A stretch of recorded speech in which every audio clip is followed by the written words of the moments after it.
Business tip wano mu Bwakedde mpulira. Aliko china na mnana kateze mnana chabasa. Onako regulo twawumbye netuga nti ng'otudde wansi lowooza mu bwe kibange ekyennyanja kyatondebwa kuwuganga ddala kiki ng'ekinyonyi kyo kyatondebwa kubuukwa gwe watondebwa kukola ki?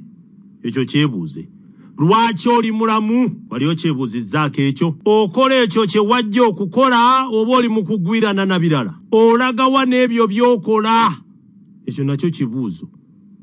Okwolesebwa kujjira mu bitundutundu era kutuukirizibwa mu bitundutundu. Olwaleero tugamba tutya nti ebyama ku buwanguzi n'obusukkulumu wano nno nawo we tulaga wakkulu nnyo. Obusukkulumu bw'omuntu tebuli mu bya bugagga by'alina, naye mu busobozi bw'ebikolwa bye okukwata ku bulamu bw'abo abamwetoolodde. Osobola okumanya obuwanguzi nga bujja n'obuwulira muli. Ekitegeeza nti omuntu asobola okuteekateeka obuwanguzi kubanga naye muli obuwulira nga bujja. Tuwangula mu bulamu era ne tukola ebintu ebikyusa obulamu bw'abalala oluvannyuma lw'okukola okusalawo ku kiki kye twagala okuba na biki bye twagala okukola mu nsi. Naye era obuwanguzi bwe bumanyika nga bujja n'olemererwa bwe kutyo kubanga okulemererwa nakwo kumanyika singa wabaawo ebitakoleddwa. Lwaki obuwanguzi butegeerwa nga bunajja? Kubanga ebintu byonna mu bulamu byatondebwa kuwangula. Mu kwetegereza ebintu ekiseera ekiwanvu ndabye nga buli kintu Katonda kye yatonda ku nsi yakikola nga kirina okuwangula.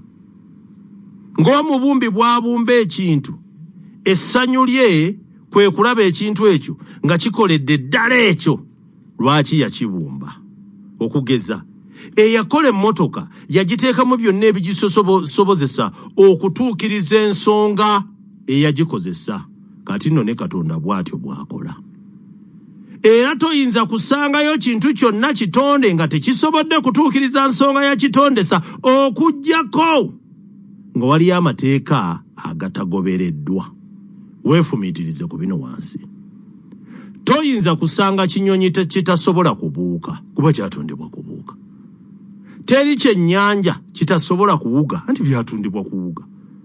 Buli nsigo eteekwedda mu ttaka eddungi n'efukirirwa teyeetaaga kugisabira okumera olw'ensonga yatondebwa kumera kuvaamu kimera. Bino byonna bitegeeza nti buli kintu Katonda kyonna kye yatonda yakitondera buwanguzi bwakyo.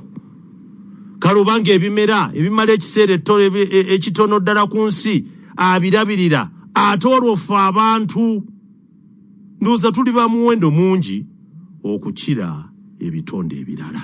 Katukomaawo olwaleero. BSFM.